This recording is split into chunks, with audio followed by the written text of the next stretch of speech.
eu sou a Soraya Magdanello e esse é o Logística Plus, a plataforma da Plus Cargo para deixar você sempre bem informado sobre como fazer bons negócios em comércio exterior.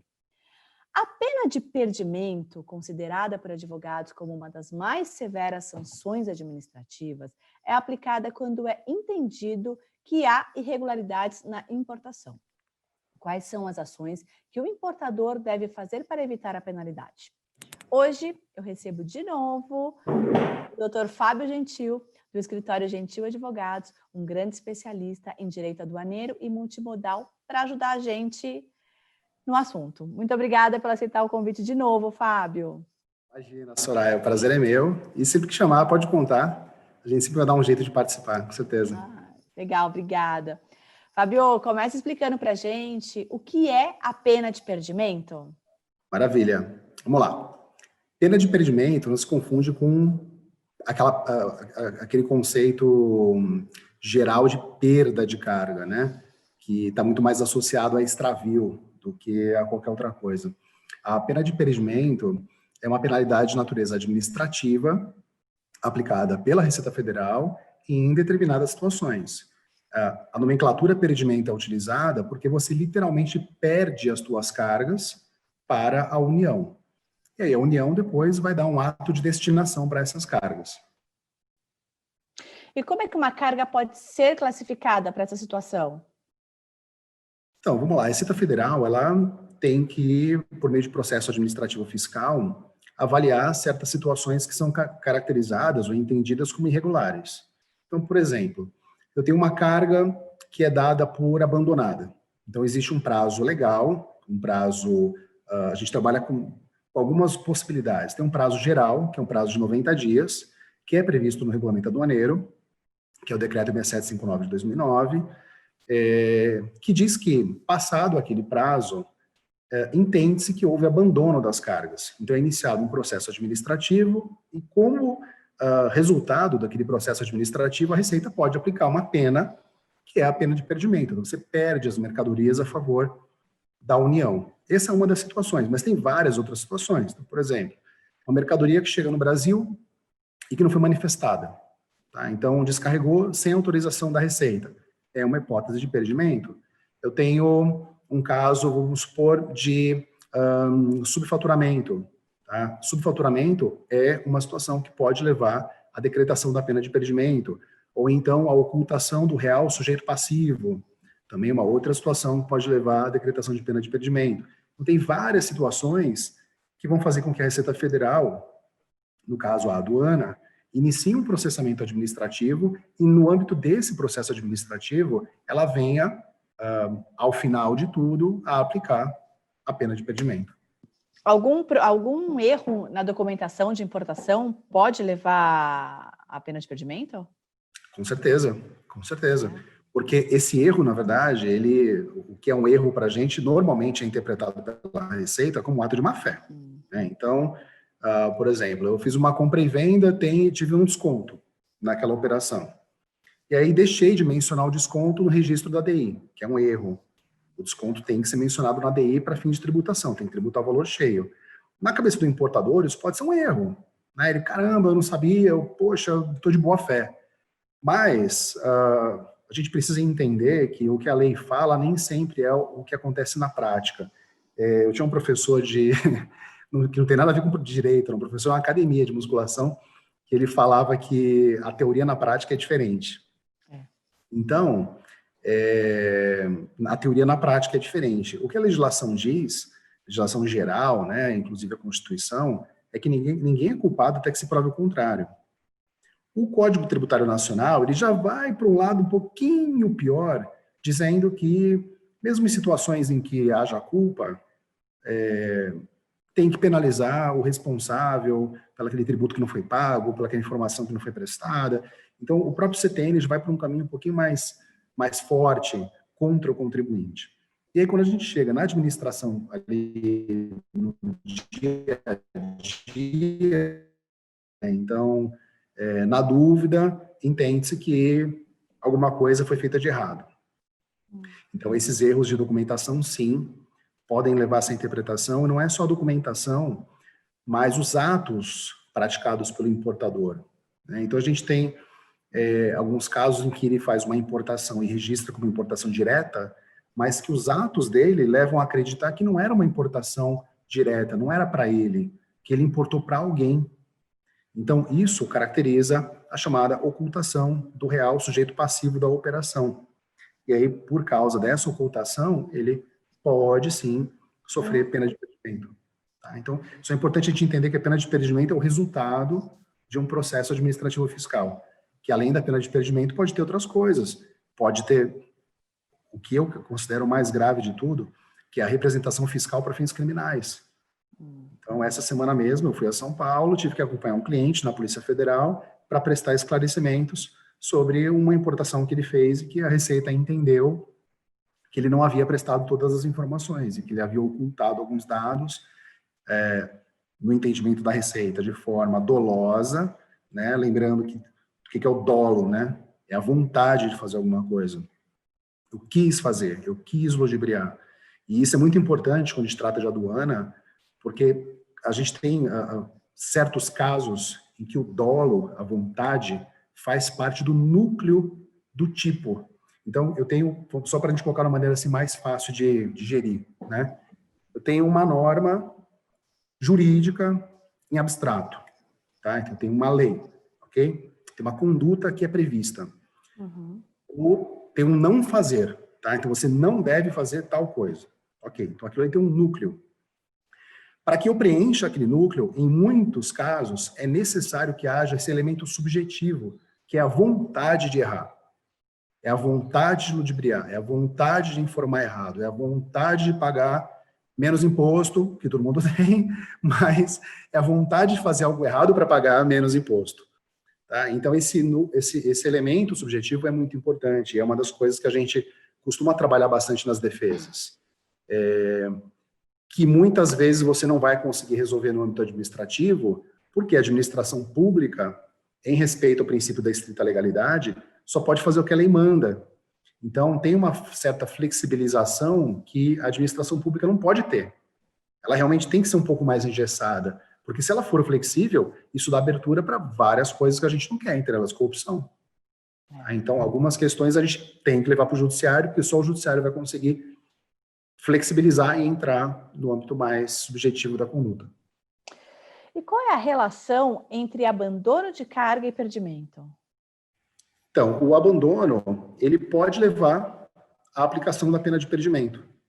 Então, o que às vezes alguns importadores não entendem é que existem diversos prazos para se considerar abandono. Então, o prazo que eu tenho em zona primária é uma coisa, o prazo que eu tenho em zona secundária é outra. Então, uma estratégia que a gente sempre recomenda para o importador é que ele saiba, né, não é nenhuma estratégia, mas eu acho assim, um cuidado básico, todo importador tem que ter, a gente tem uma boa assessoria aduaneira. Ele tem que ter um bom despachante, ele tem que ter um bom operador logístico. Por quê? Porque em situações como essas, ele tem que ter estratégia, né? Então, eu não vou conseguir liberar minha carga agora, vou liberar daqui a pouco.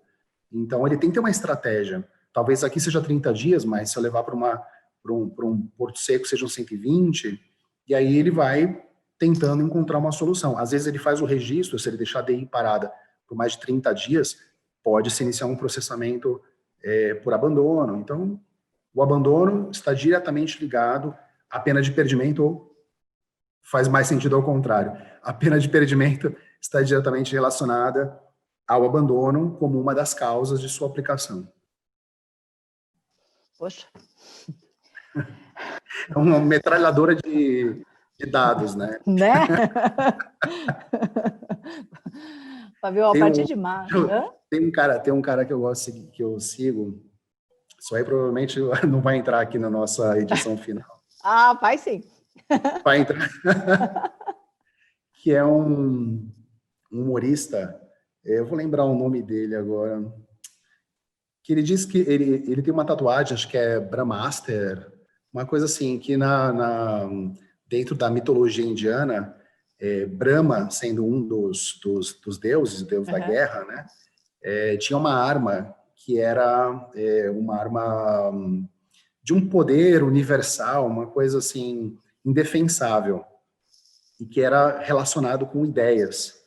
Então ele fez essa tatuagem porque ele fala que ele é uma metralhadora de ideias, né? E eu sempre falo que eu tenho a verborragia, eu começo a falar, não paro. Incontinência verbal, né? Incontinência verbal, total. Não, mas é muita informação você consegue sintetizar bem, é isso que é legal, né? E você não Vou fala tentando, né? juridiquês, né? Às vezes a gente acaba Não, falando um mas pouquinho, dá né? para entender. É o Rei Bianchi, eu lembrei agora, é o Rei Bianchi. O Rei Bianchi, o Rei Bianchi é um dos caras mais, assim, irreverentes, né, que eu já conheci.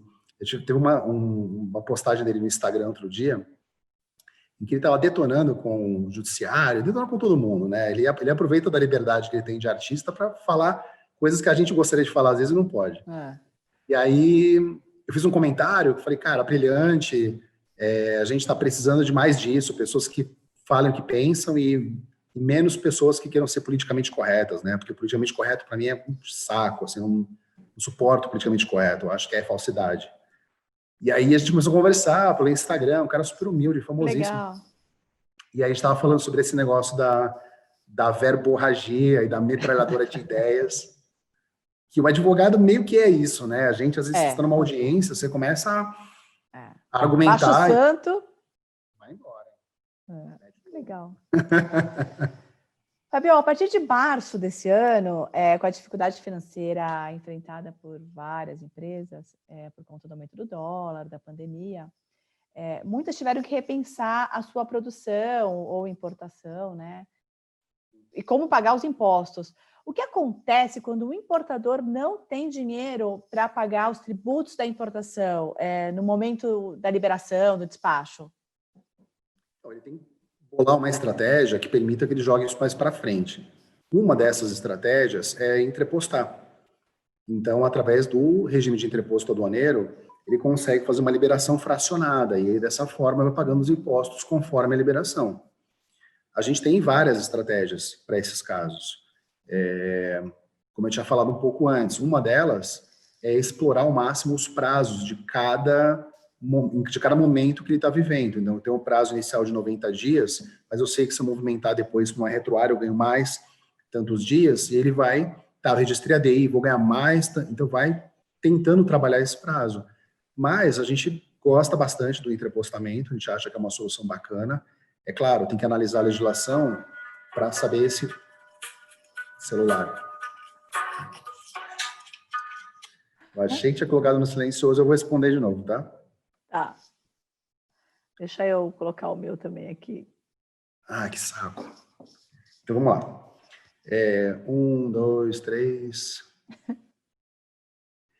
Então, Soraya, nesses casos em que o importador não tem recurso para pagar os impostos, né, ou melhor colocando os tributos, porque tributo é gênero, né, imposto é espécie, ele tem que buscar uma estratégia que permita que ele jogue isso mais para frente. Uma das estratégias é o entrepostamento, porque permite que ele faça a liberação de maneira fracionada. Mas tem que ver se a lei permite que ele leve aquela carga a entrepostamento, porque existem cargas que são proibidas de serem entrepostadas. Então, esse é um ponto. Quais cargas são? Desculpa, é que eu fiquei curiosa. Por exemplo, carga do próprio material usado. Material usado é proibido, né? Existem algumas exceções. Então, materiais que são utilizados, por exemplo, para obras, máquinas, então, mesmo sendo usados, você consegue entrepostar. Agora, no geral, material usado é proibido. Então, tem que fazer uma análise da legislação para saber se não tem vedação. Caso não tenha, ele pode seguir por esse caminho. Caso tenha uma vedação, o que ele pode fazer é tentar explorar o prazo máximo de do momento ali que ele está vivendo. Então, por exemplo, prazo geral de 90. Depois ele pode, de repente, movimentar essa carga para um porto seco e aí tentar estender mais um pouco. E aí vai conseguindo algumas ampliações.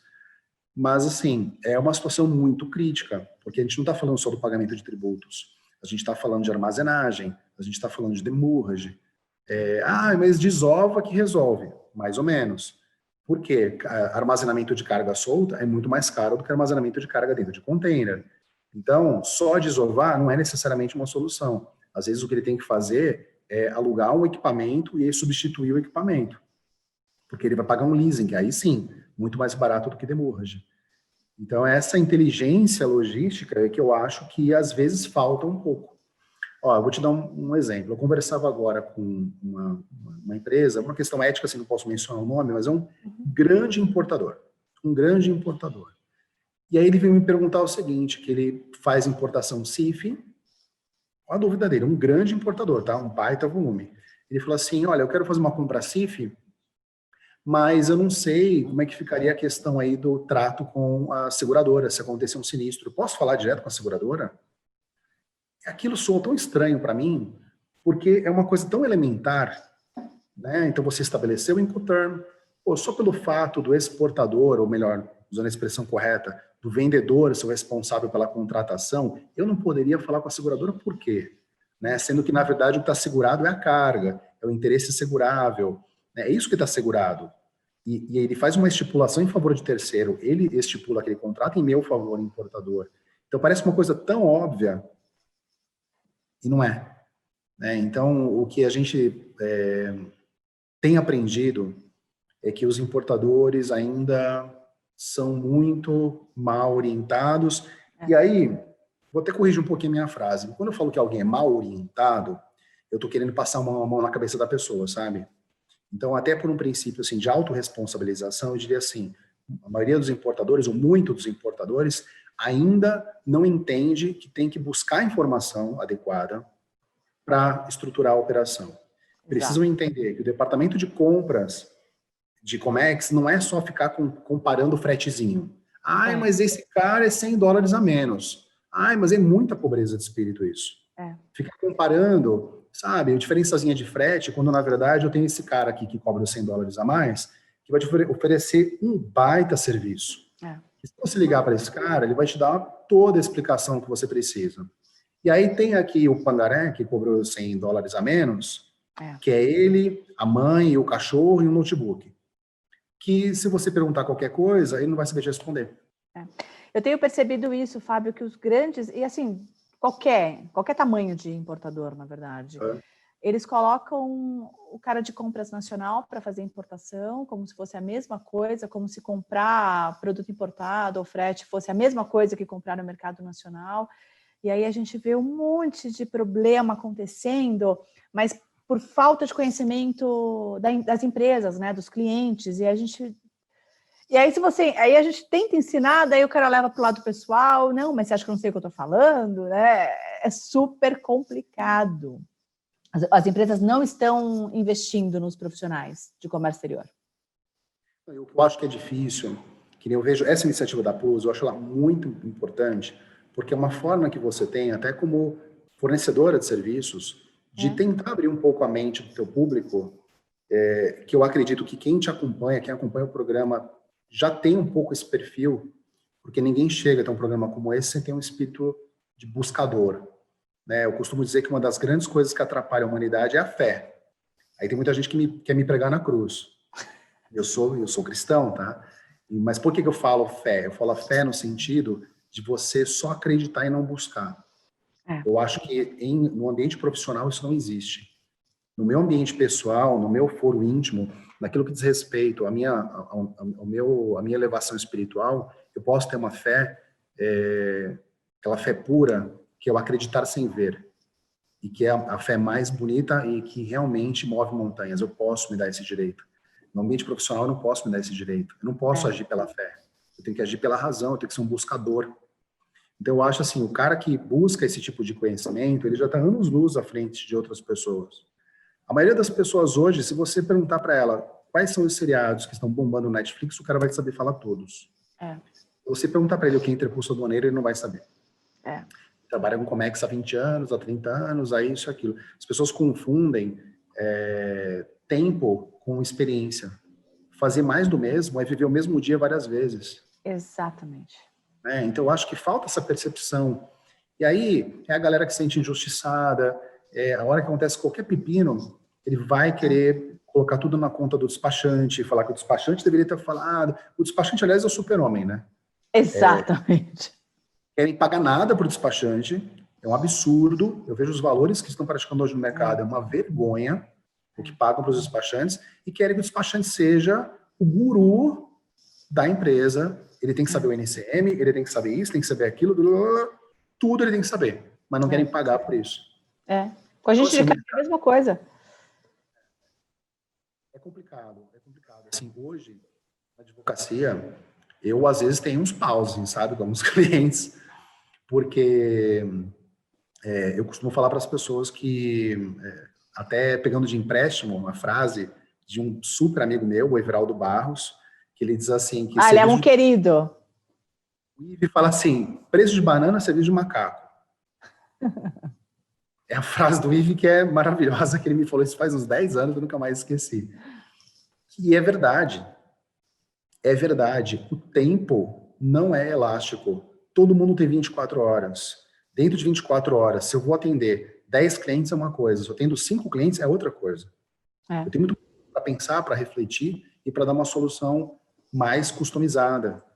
Quem trabalha com atendimento de massa, trabalha sempre com um nível de qualidade abaixo. Não adianta. Então, se você é um agente de cargas que tem uma proposta premium, não dá para andar de BMW querendo pagar o preço de de um Uno. Não faz sentido. É verdade. Então, acho que é mais ou menos isso. As pessoas precisam buscar mais informação para parar de fazer besteira.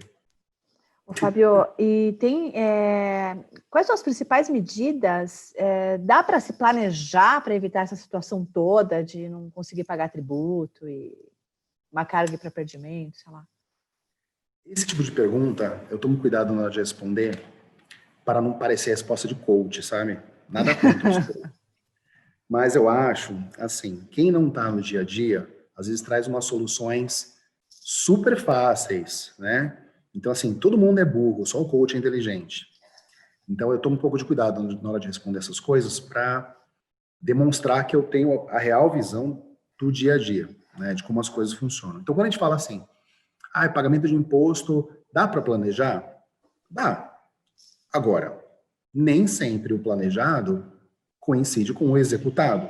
Então, uma coisa é fazer um planejamento com o dólar a 5 e outra coisa, quando a carga chega, ele está 5,60, ele está 6, ele está 7, como a gente teve agora durante a pandemia. Então, existem as imprevisões, né? Existem coisas que acontecem que estão fora do controle das pessoas. Dá para se planejar financeiramente? Tá, se eu sou uma mega empresa, que eu tenho um baita recurso, é uma coisa. Agora, se eu sou aquele importador que trabalha com caixa super apertado, né? Eu também sou importador, eu também tenho o meu planejamento, eu também tenho a minha vida, mas eu tenho um caixa que é limitado, eu não tenho um recurso ilimitado. Então, o planejamento desse cara, ele fica um pouco mais difícil, então, financeiramente, né? Quando a gente fala do ponto de vista documental e de logística, aí eu acho que é um pouco mais fácil. Porque é uma questão de ter conhecimento. A informação, ela está disponível para todos. O conhecimento, só para aqueles que querem. A gente vive a era da informação e do desconhecimento. Na verdade, a informação está disponível para todo mundo. Se eu perguntar para o meu filho de 7 anos como faz se eu mandar um foguete para a Lua, ele entra no Google e me responde daqui 1 hora. As pessoas não estão absorvendo a informação de tão fácil que está, né? Agora, se eu falar para ele, tá, então beleza, então vamos montar um foguete aqui no quintal de casa, aí é outra história. Então, isso separa informação de conhecimento. Então, as pessoas têm muita informação e pouco conhecimento. Eu acho que falta um certo planejamento para estruturar aquela operação. Quanto dinheiro você tem para essa importação? Eu tenho um X, ok, então vamos lá. Tem frete, tem taxa, tem isso, aquilo. Ok, se der demurrage, você tem dinheiro para isso? Não, se der demurrage, eu não tenho. E armazenagem, quanto que você está calculando? Não, eu estou calculando que eu vou liberar em 24 horas, não vou pagar armazenagem nenhuma. E se tem algum problema na tua documentação, se tiver uma multa, você tem recurso para isso? Não tenho. Ou seja, a pessoa tenta trabalhar com condições ideais, só que o ideal não existe, né? Então, a gente tem que ter um plano B. E se algumas coisas derem errado? Se tudo der errado, não, mas se algumas coisas derem errado? E buscar informação. Vou fazer uma importação. Especialmente quando você faz para terceiros, tá? Eu acho que quando eu faço besteira em nome próprio, então eu, como Fábio, eu erro muito, né? Todo mundo erra, mas assim, eu sou recordista. Mas se eu erro para mim, tudo bem. Paciência, lição aprendida, né? Agora, se eu erro para outro, aí é um problema. Então, quem é profissional não pode errar certas coisas. Então, por exemplo, trading. Trading tem que saber o que está fazendo. Não dá para ter trading hoje ainda que não entende a diferença entre importação por conta em ordem e importação para encomenda. Então você tem certas situações que fica nítido que é para um encomendante pré-determinado e depois quer falar que não. Né? Então eu tenho nota de entrada e nota de saída no mesmo dia, no mesmo instante, mesmo valor, tudo. Ah não, mas a mercadoria em importação direta. Claro que não, você importou para alguém, é óbvio. Então essa falta de conhecimento, falta de saber fazer as coisas da maneira correta, é que eu acho que poderia ser sanada. Né? Com um pouco de planejamento, alguns erros de natureza documental você consegue sim evitar, uma boa. Um pouco de pesquisa também, porque a gente sabe que dentro do Brasil, a gente tem vários Brasis. Então, quando você tem uma importação por São Paulo, por Santos, é uma coisa. Quando tem uma importação Santa Catarina, por Itajaí, é outra coisa. A gente tem fiscais com interpretações diferentes sobre a mesma matéria. Então, por que não fazer uma pesquisa prévia, ver aquele mercado como funciona, né? Contratar prestadores de serviços experientes que te digam como funciona aquele mercado. E aí sim, faça um planejamento com o porto certo.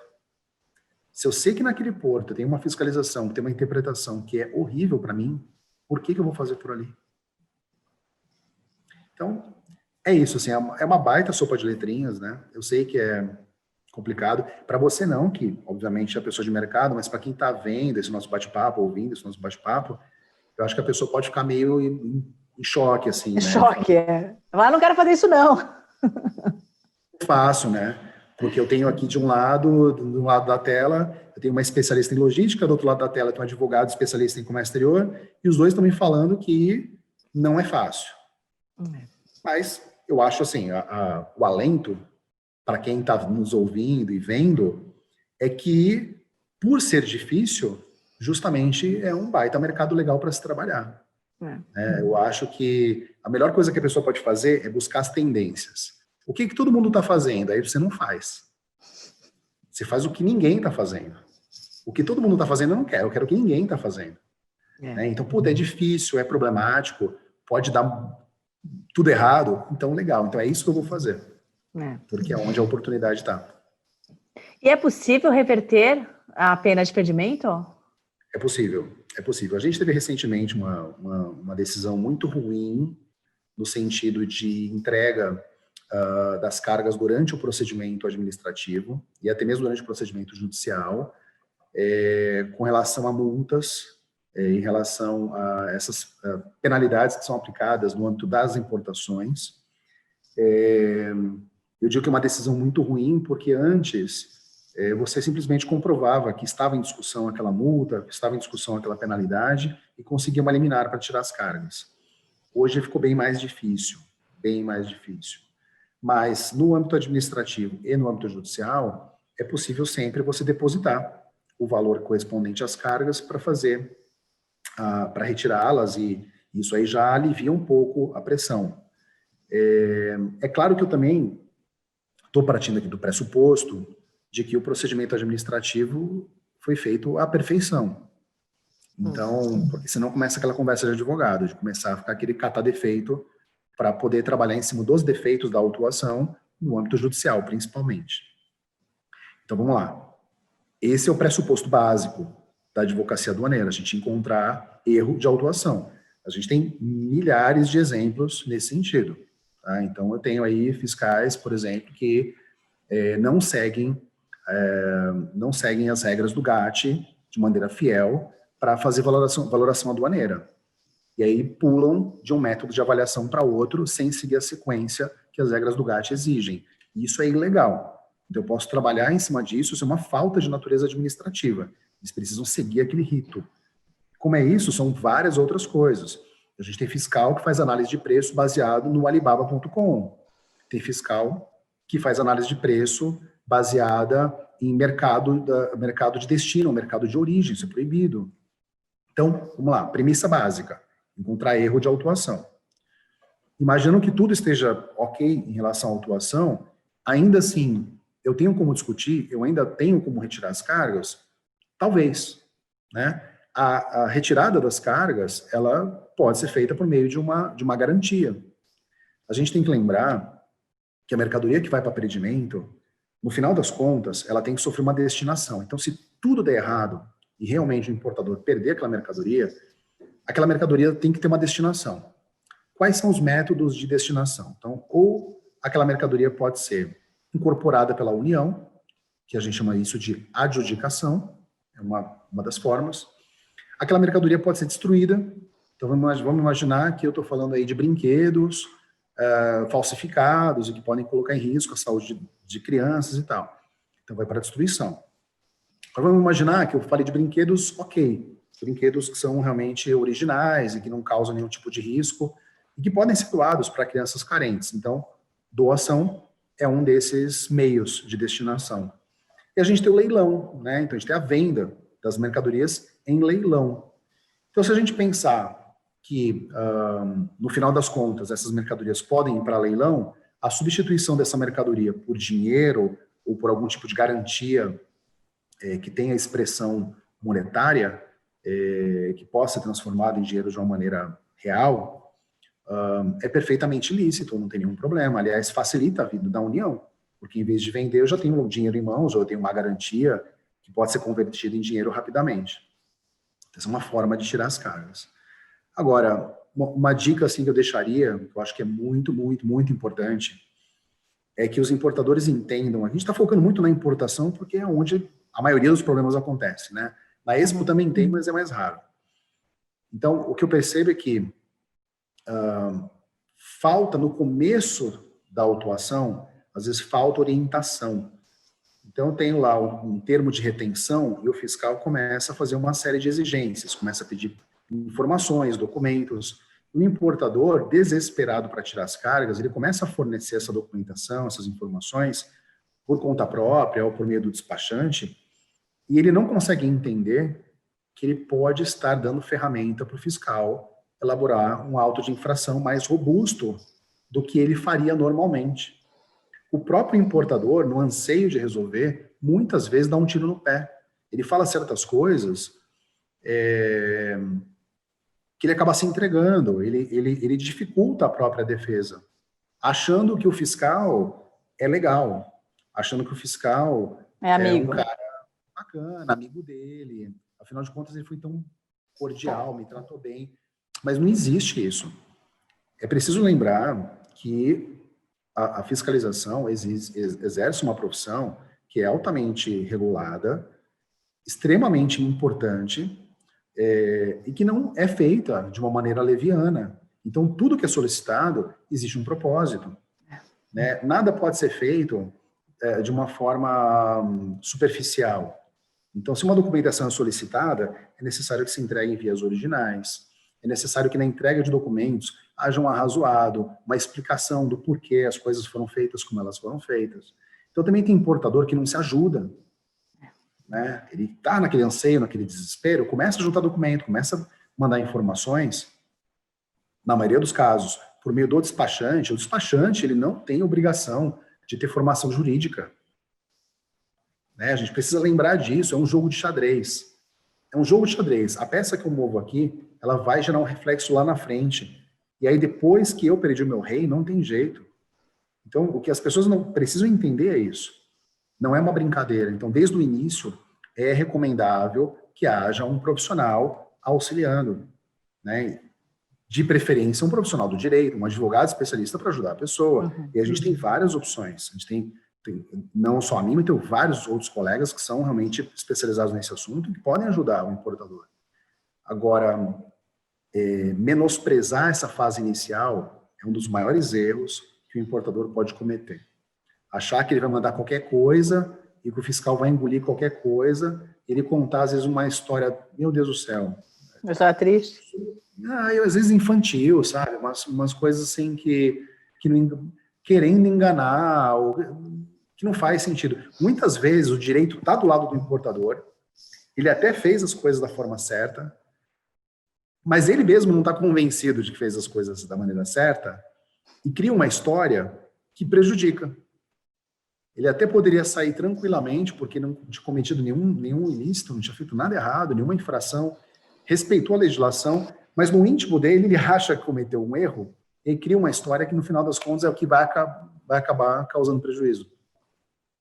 Então, é isso. É a tal da sopa de letrinha.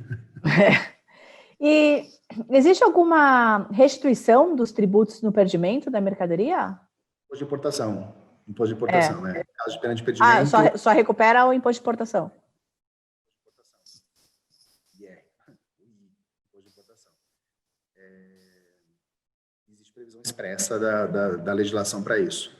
Até porque, se a gente pensar no imposto de importação, tem uma questão lógica, né? A gente tem o fato gerador, sob o ponto de vista territorial, com a entrada da mercadoria em território nacional, e eu tenho o fato gerador do ponto de vista temporal, que é com o registro da declaração de importação.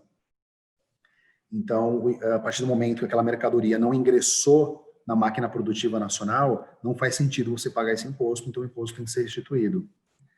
E aí, falando de DI, lembrei agora uma dica também bastante importante para os importadores. Às vezes, antes do registro da DI, tem uma ação fiscal que acaba entendendo que aquela carga, que o valor está abaixo do mercado, ou aplica a pena de impedimento direto pela documentação não está de acordo com o esperado. Então, tem alguns fiscais que acabam antecipando um pouco a ação e lavram auto de infração de pena de impedimento, inclusive com representação fiscal para fins criminais. E aí é bem interessante a gente entender que se eu não tenho DI, eu não tenho uma declaração formal para a aduana. Se eu não tenho uma declaração formal, eu não tenho fraude, porque um dos fundamentos dessas infrações é o cometimento de fraude, é você agir de uma maneira objetivando obter uma vantagem indevida, vantagem ilícita. Mas se não houve a declaração formal, que é o registro da lei, então não houve crime. Se não houve crime, a autuação foi nula, uma autuação vazia, ela não se sustenta. Então a autuação nesses casos tem que cair e a representação fiscal para fins criminais cai na hora também. O próprio delegado, quando vê que não tem DI, você não tem declaração, não tem falsidade. Né? Agora, óbvio, a gente tem alguns casos em que tem falsidade documental. Tudo bem, é uma outra situação. Talvez alguém que esteja vendo aqui o nosso bate-papo possa pensar, Fábio, pô, mas o cara, sei lá, fabricou uma invoice. Tem a fraude, né? Tem ali. Agora, a fraude também tem uma outra característica interessante. Nós temos tipos penais que exigem materialidade, que exigem resultado e que não são apenáveis quando você está simplesmente na fase de preparatória. Então, eu vou te dar um exemplo. Eu pego uma faca muito grande, começo a afiar, preparo, compro um saco preto, kit homicida. E fico pensando na minha cabeça, eu vou matar aquela pessoa X. E fico pensando naquilo. Eu monto tudo, faço todo o esquema, só que eu não mato o cara. E são atos meramente preparatórios. Aquele homicídio, ele está só na minha mente. Uma outra situação. Eu vou lá e fabrico uma CNH da Soraya para eu pegar os meus pontos das minhas multas aí do Detran e passar para a Soraya. Eu vou lá, bonitinho, tal, fabrico lá uma CNH. Só que eu pego aquela CNH da Soraya, coloco na gaveta e não uso nunca. Não uso nunca. Então não teve materialidade, aquele crime não se materializou, não aconteceu. Então são crimes que exigem essa realização efetiva. A gente tem outros que são de natureza formal.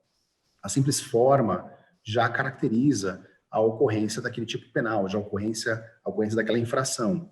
Outros não, exigem materialidade. Então, todas essas questões, elas precisam ser discutidas. Por isso que eu digo o seguinte, quando aparece um cliente com um problema como esse, pena de impedimento, com ou sem representação fiscal para fins criminais, eu tenho que fazer uma baita análise. Eu não posso dar para ele uma resposta pronta.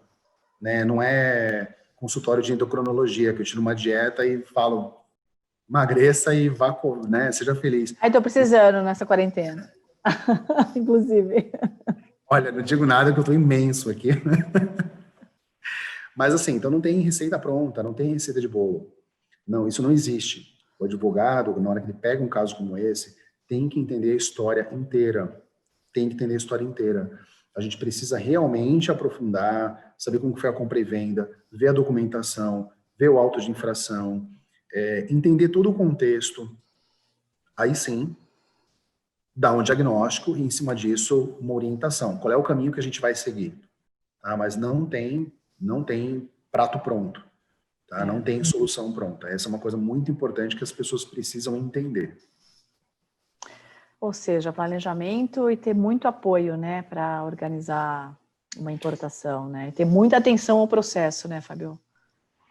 Eu acho, por exemplo, essa referência que eu fiz ao endocrinologista ou a um nutricionista faz todo sentido. Eu gosto de usar umas analogias assim do dia a dia, coisa bem simples, porque aí o complicado fica mais fácil da gente, né, fica mais palatável, a gente consegue digerir melhor. Então, mas eu preciso emagrecer e tal. Vai no Google, você vai encontrar 1 milhão de dietas, a que você quiser. Mas ela não é a sua dieta. Ela é uma dieta. Da mesma maneira, eu entro no Google, eu vou encontrar um monte de artigos falando de perdimento, vou encontrar legislação, tudo isso. Mas é genérico, não é para o seu caso, não é o seu caso. Então, é diferente de eu buscar uma dieta lá da internet, outra coisa é eu falar com um nutricionista especializado. É diferente de ficar buscando informação genérica e achar que com essa informação genérica eu vou conseguir responder por uma fiscalização, de ter, né, um apoio especializado de alguém que tem uma visão mais para frente. Ontem eu falava com um cliente, eu brinquei com ele, que eu falava que o advogado tem que ser igual o Lion dos Thundercats, tem que ter a visão além do alcance. Só quem cresceu na década de 80 vai entender essa referência, né? Você não, né? O teu áudio mutou. Você tá mutada, você tá mutada. Desculpa, é que eu falei que eu só ri para ser simpática. Então. Eu Mentira. cresci ali na década de 80. Então você tem que ter a visão além do alcance, porque na hora você responde alguma coisa aqui, vai te pegar lá na frente. Só quem é o abutre do caos, né, que é o advogado, né, que consegue enxergar essas coisas. Ou alguém que passou por isso antes e tal, consegue ver que aquilo que eu estou informando aqui vai me pegar lá na frente. Então, eu preciso ter essa inteligência, porque o processo administrativo ele serve de base para um eventual processo judicial futuro. Então, a gente não pode ter essa ingenuidade, né? Eu admiro muito os auditores fiscais. Sem dúvida nenhuma, um dos concursos mais difíceis que tem. Uma das matérias mais pesadas que tem no concurso do auditor fiscal é lógica. Para ser auditor fiscal, tem uma das provas de lógica. Então, a gente não está tratando com uma pessoa que vai ser enganada por uma historinha infantil, né? Então, que o fulaninho ali acha que vai falar meia dúzia de coisas, o fiscal vai comprar aquela ideia. Isso não faz sentido. Então, a gente realmente tem que ter seriedade na hora de responder essas intimações da Receita para que tudo corra da melhor maneira. Fábio, eu quero te agradecer mais uma vez pela disponibilidade de falar com a gente, por essa aula. Quero até assistir tudo de novo, porque foi realmente muito bom, muito esclarecedor. Esse é um tema bastante sensível, né? E que nenhum importador está livre de passar. Então, de novo, muito obrigada. Imagina, Soraya, eu agradeço, fico super feliz de ter esse espaço. Acho uma baita oportunidade que a gente tem de trazer essas coisas eu acho que talvez para provocar reações, né? Eu costumo dizer que dentro assim do meu âmbito profissional, talvez eu não seja o mais inteligente, nem quem tenha maior conhecimento, mas eu acho que provavelmente eu sou o que causa mais confusão. E isso é muito bom. Tem que ter o agente do caos. Tem que ter alguém para falar certas coisas, para que dê um start na máquina e as pessoas comecem a pensar sobre certas questões. E eu gosto bastante de desempenhar esse papel. Então, são oportunidades como essa, em que a gente vai trazendo certas ideias, vai provocando, vai sendo às vezes um pouco até chato, porque a gente tem que falar coisas que as pessoas não querem ouvir, né? E também que eu acho bacana é a gente sempre ter esse bate-papo assim, bem descontraído.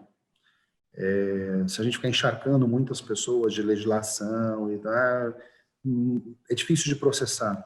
Eu acho que se a gente conseguir que as pessoas processem a ideia geral, nossa, já foi um avanço enorme. E é isso, conta com a gente. Se precisar, vai. Muito obrigada. Vou contar sempre. Agora que eu vi que você é super professora, vou contar sempre. E toda Tá bom. semana a Plus Cargo recebe especialistas de diversos setores para debater temas importantes sobre negócios e comércio exterior. Siga a Plus Cargo Brasil no YouTube, Spotify e demais redes sociais. Obrigada, até a próxima.